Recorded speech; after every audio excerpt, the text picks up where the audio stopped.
Muy bienvenidos, ¿cómo andan? Otro miércoles más en el cual vamos a poder compartir de la palabra, vamos a escuchar unas canciones y vamos a estar aprendiendo lo que Dios nos quiere decir para nosotros, al igual que vamos a estar compartiendo unos motivos de oración.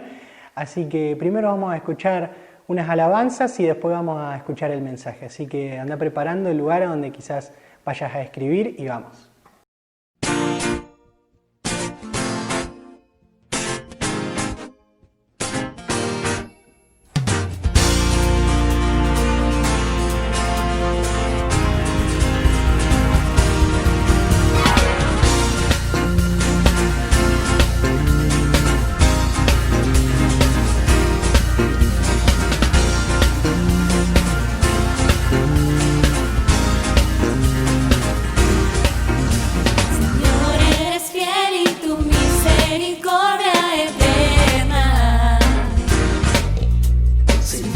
Eres fiel y tu misericordia eterna. Gente de toda lengua y nación, De generación a generación te adoramos hoy. Aleluya, aleluya, te adoramos hoy. Eres Señor. Te adoramos hoy, aleluya, aleluya, te adoramos hoy, eres Señor, eres fiel.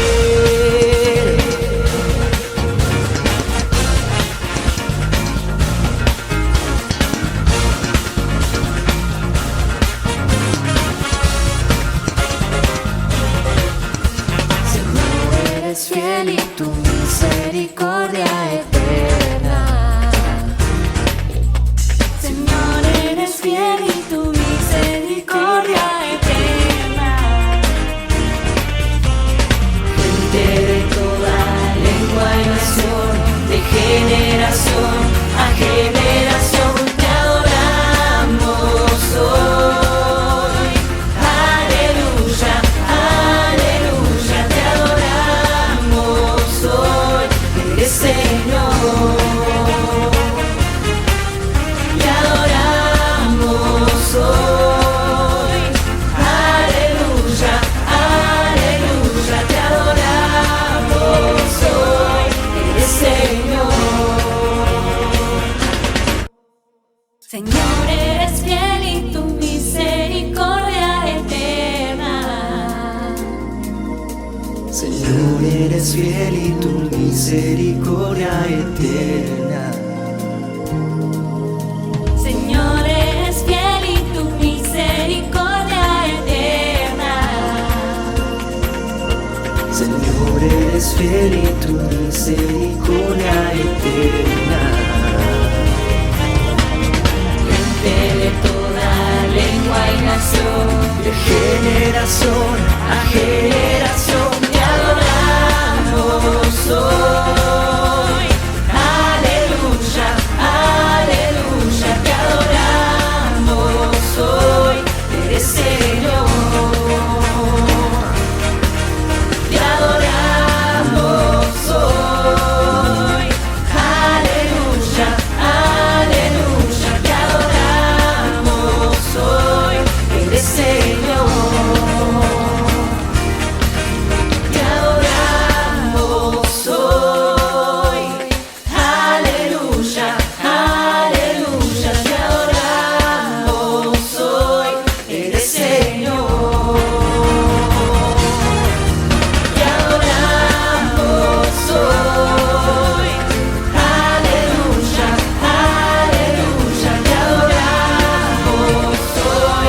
Eres Señor. Eres Señor. Eres Señor. Eres fiel.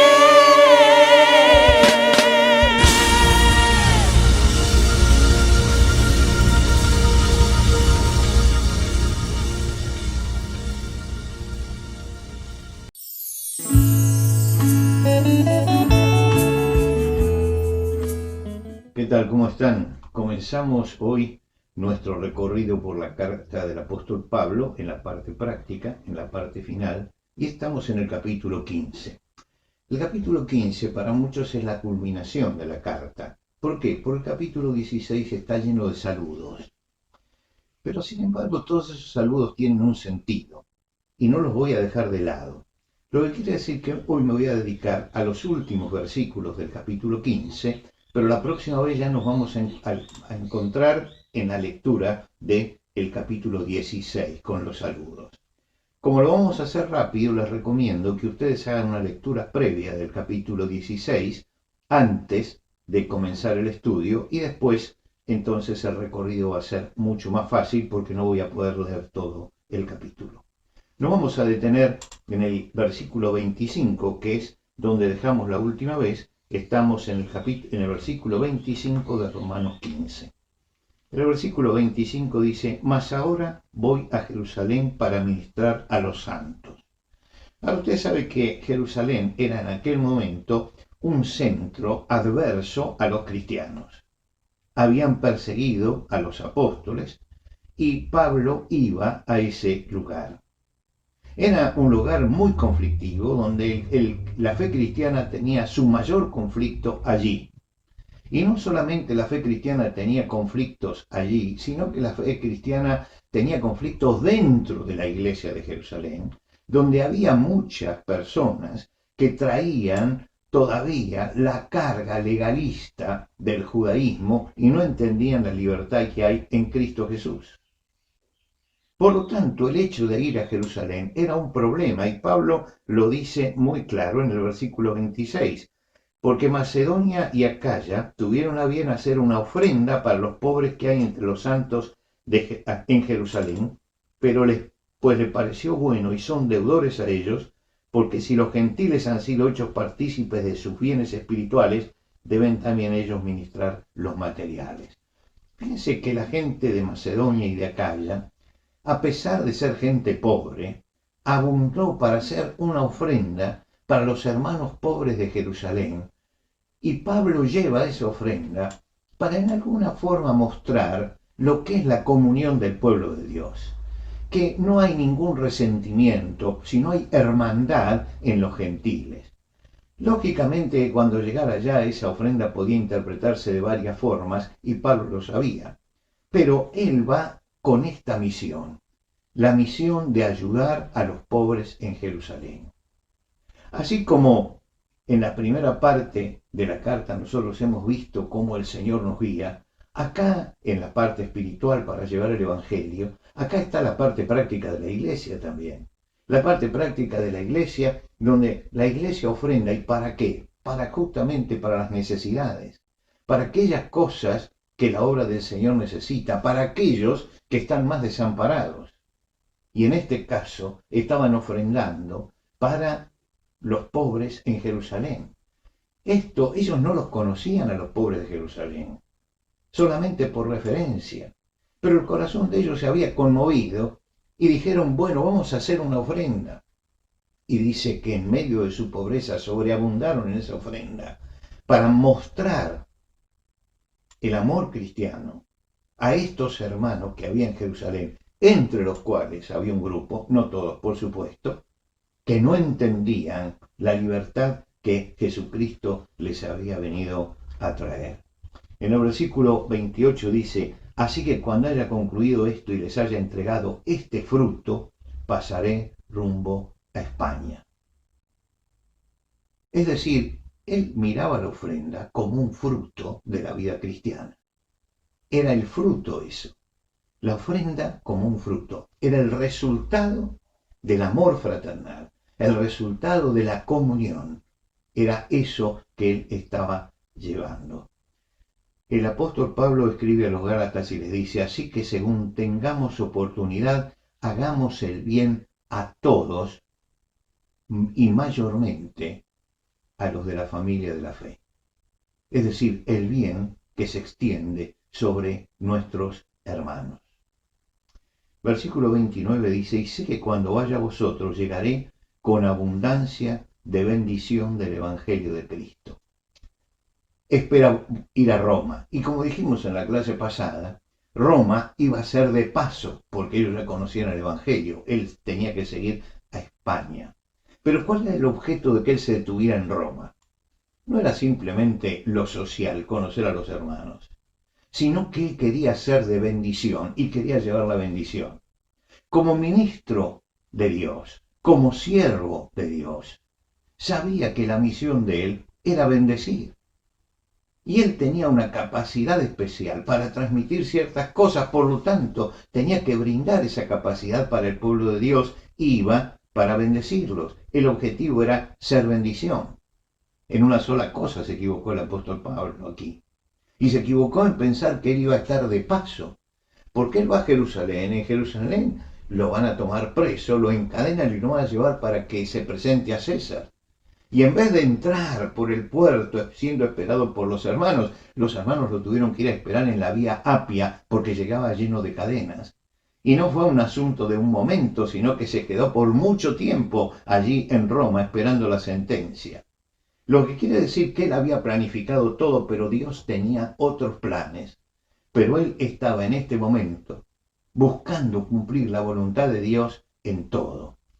Finalmente, cuando llegamos al versículo 30 de este capítulo, dice: pero os ruego, hermanos, por nuestro Señor Jesucristo y por amor del Espíritu, que me ayudéis orando por mí, para que sea librado de los rebeldes que están en Judea, y que la ofrenda de mi servicio a los santos en Jerusalén sea acepta, para que con gozo llegue a vosotros por la voluntad de Dios.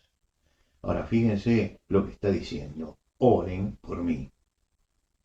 Está pidiendo que oren por su visita a aquel lugar. ¿Y por qué orar? ¿O cómo orar? No era, Pablo utiliza para la palabra del pedido, para orar, utiliza una palabra que tiene su raíz en la palabra agonía. Es como si dijeran: agonicen por mí en oración. Agonía significa lucha. Luchen conmigo en oración. ¿Y por qué? ¿Por qué tenían que luchar? ¿Por qué? Porque había esos judíos rebeldes, a los que él sabía que la reacción no podía ser tal vez positiva por parte de ellos.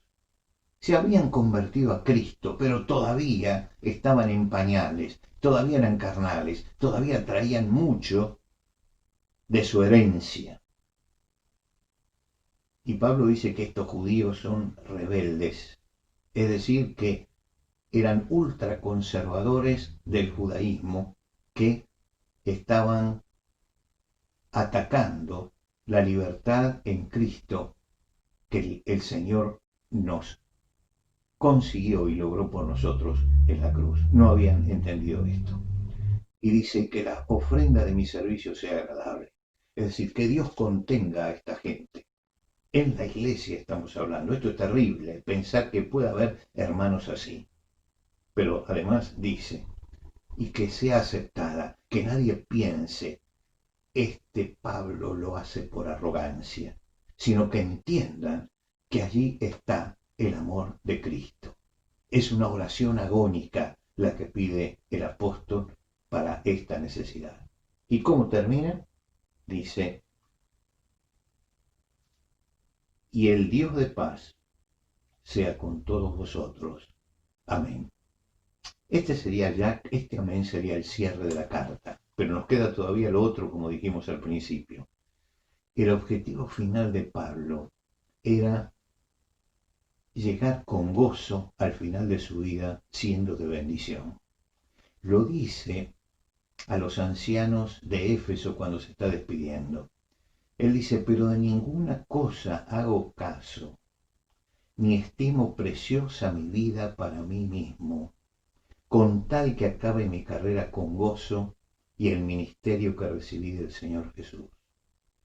Y puede decirse que todo este capítulo, toda esta sección que nosotros leímos hoy, está diciendo Pablo eso, de que él busca cumplir su ministerio y terminar su carrera con gozo.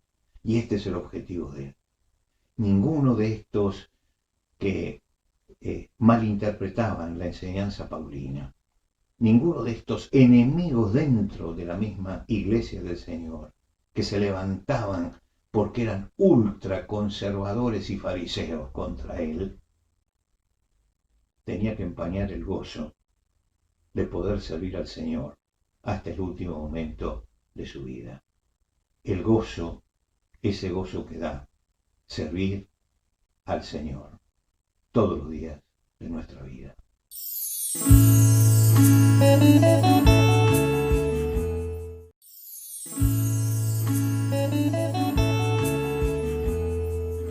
Bueno, llegamos al último capítulo de la carta a los Romanos, y si usted lo leyó en su casa, como habíamos dicho, se habrá dado cuenta que está lleno de nombres. Y casi siempre cuando llegamos a los saludos o a las genealogías, cuando hay una cantidad de nombres, pensamos que eso está de más o que es muy poco lo que podemos sacar. Yo no voy a despreciar el capítulo 16. Creo que es un capítulo maravilloso. Y es un capítulo maravilloso porque nos presenta una iglesia funcionando. Y yo quisiera que nos detuviéramos en alguno de los versículos de este capítulo y en algunos detalles que son importantes y que son importantes para entender que la iglesia es un cuerpo donde hay muchas personas, donde esas muchas personas cada una tiene una situación social, intelectual diferente y que sin embargo tenemos que formar un cuerpo y como cuerpo tenemos que dar el testimonio del Señor Jesucristo. Vamos al Evangelio, a la carta en el capítulo 16. ¿Cómo comienza el capítulo 16? Os recomiendo además a nuestra hermana Febe, la cual es diaconisa en la iglesia de Cencrea, que la recibáis en el Señor como digno de los santos y que la ayudéis en cualquier cosa en que necesite de vosotros, porque ella me ha ayudado mucho y a mí mismo. Ahora fíjense que acá se está hablando de una mujer, y esta mujer es la que lleva la carta. Y llevar una carta era toda una responsabilidad. La carta a los romanos la lleva Febe desde Corinto hasta Roma, haciendo no sabemos qué viaje ni por qué medio. Cuando uno le entregaba algo como un documento, como lo que hoy sabemos que es esta carta, a una persona para que la llevara, tenía que tener mucha confianza en que eso realmente iba a llegar y en que lo iba a cuidar. Ahora, el apóstol Pablo cuando habla de ella dice, la cual es diaconisa no en el sentido que tiene un título, sino que tiene un servicio, es una servidora, es una sierva, dice, y luego que las recibáis. Es decir, es una carta también de presentación, porque llega a Febe, y tal vez algunos la conocen, otros no, pero acá el apóstol Pablo la está avalando, la está presentando a la iglesia que está en Roma. Ahora, él está en Corinto. La iglesia en Roma no la conoce. Y sin embargo, menciona 27 nombres de personas que están en la iglesia. ¿Cómo lo sabe? Bueno, lo debe saber porque él estuvo en contacto con Priscila y Aquila justamente en Corinto, donde habrá conversado con ellos y ellos venían de Roma y conocían la iglesia. Habrá otros que seguramente emigraban a Roma, porque emigrar a Roma era común en aquellos pueblos alejados tratar de acercarse a la capital del imperio. Pero hay 27 nombres que coloca él aquí, que son los que él conoce que están en la iglesia en Roma. Y lo primero que aparece, la primera que aparece es Febe, que lleva esto, pero aparecen Priscila y Aquila, mis colaboradores en Cristo Jesús. Y más adelante, en el versículo 6, a María, la cual ha trabajado. Andrónico y Junias, en el versículo 7. Junias es nombre de mujer. En el versículo 14, saludad a Trifena y Trifosa. Saludad a la amada Pérsida. En el versículo 15, saludad a Filólogo y a Julia. Y estoy destacando la cantidad de mujeres que nombra. Muchas veces se dice que la fe cristiana ha segregado a la mujer. Este capítulo lo desmiente. Acá hay una cantidad de mujeres, algunas, como Junias, simplemente la menciona siendo esposa, pero dice algo muy importante de ella, porque dice, Andrónico y Junias, mis parientes y mis compañeros de prisiones, los cuales son muy estimados entre los apóstoles, que también fueron antes de mí en la fe en Cristo. Quiero decir que son cristianos que vienen desde antes que el apóstol Pablo se convirtiera y que además los conocen los apóstoles y tienen prestigio, tienen conocimiento, los aprecian los apóstoles en Jerusalén. Allí hay una mujer. Otras mujeres son María, la cual ha trabajado mucho entre vosotros, Pérsida, la cual ha trabajado mucho en el Señor, Priscila, con su esposo Aquila, mis colaboradores, Trifena y Trifosa, trabajan en el Señor. Seguramente estas dos eran mellizas, se acostumbraba a ponerle así nombres similares. Pero ¿qué se habla de las mujeres? Que las mujeres trabajaban y los hombres trabajaban. Y a la par, la iglesia es eso, es un cuerpo de hombres y mujeres que trabajan, de hombres y mujeres que sirven al Señor, de hombres y mujeres que ocupan los puestos dentro de la iglesia. No existe tal cosa en el cristianismo como la segregación de la mujer que algunos han pintado. No existe tampoco el menosprecio que tenían en aquel momento los poetas paganos. No existe el menosprecio que incluso muchos padres de la iglesia en su literatura y contando acerca de la iglesia del principio de los primeros siglos, también manifiestan su desprecio por la mujer.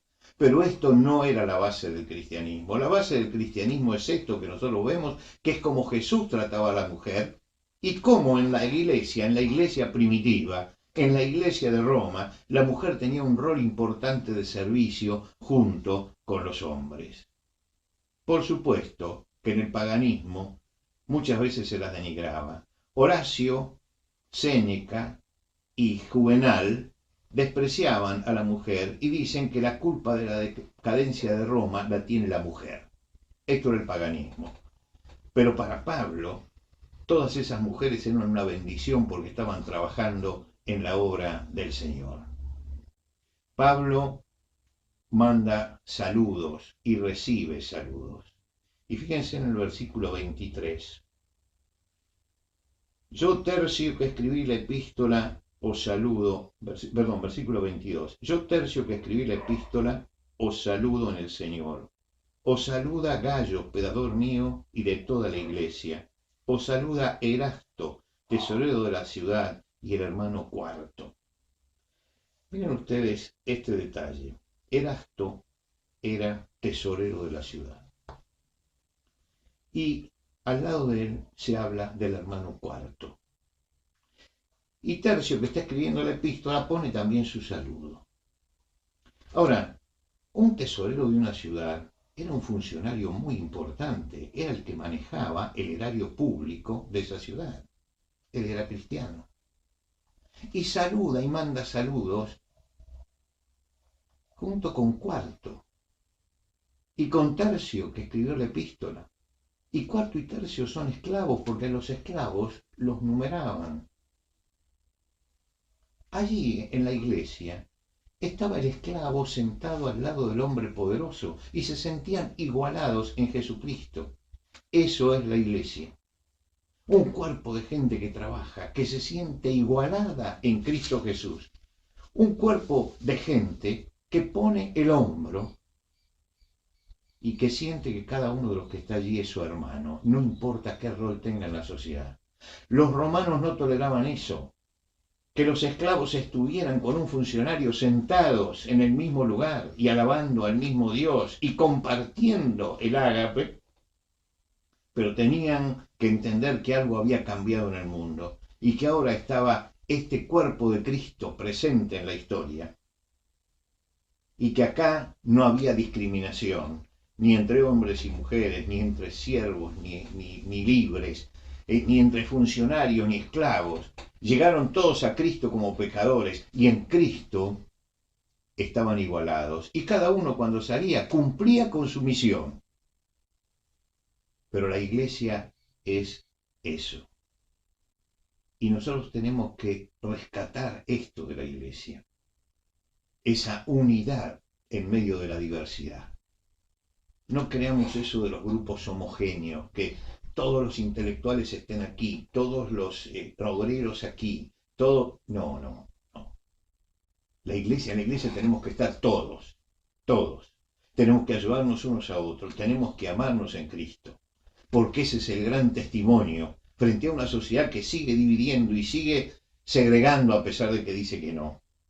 En la iglesia podemos vivir el anticipo del cielo, por supuesto, con todas las imperfecciones, pero esa es la gloria de la iglesia de Cristo, que en Cristo nos encontramos, en nuestra condición de pecadores, y puedo tender la mano a todos sintiendo que es mi hermano en Cristo. Nos vemos la semana que viene, si Dios quiere.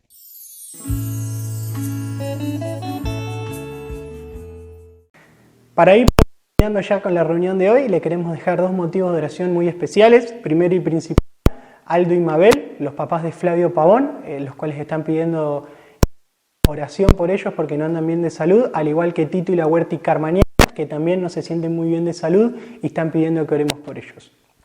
El día sábado, a partir de las 19 horas, tenemos la reunión para toda la iglesia vía Zoom, la cual también va a ser retransmitida en vivo por nuestro canal en el cual nos encontramos ahora. Y por eso te esperamos. Si querés unirte directamente al Zoom, mandanos un WhatsApp al número de la iglesia, al cual vas a estar viendo en pantalla ahora, para que nosotros te mandemos el link. Y luego de esta reunión, a las 21 horas, los hombres, también por vía Zoom, tienen su reunión de oración. Así que, si vos tenés un motivo en especial, si lo querés mandar al WhatsApp o si lo querés dejar en el chat, el cual tenemos ahora acá activo, también lo podés dejar y nosotros vamos a estar orando por vos. Te esperamos el día sábado 19 horas y también el día domingo a partir de las 20 horas en nuestra reunión general y la Cena del Señor con otra entrevista muy especial que vamos a tener este domingo. Te esperamos.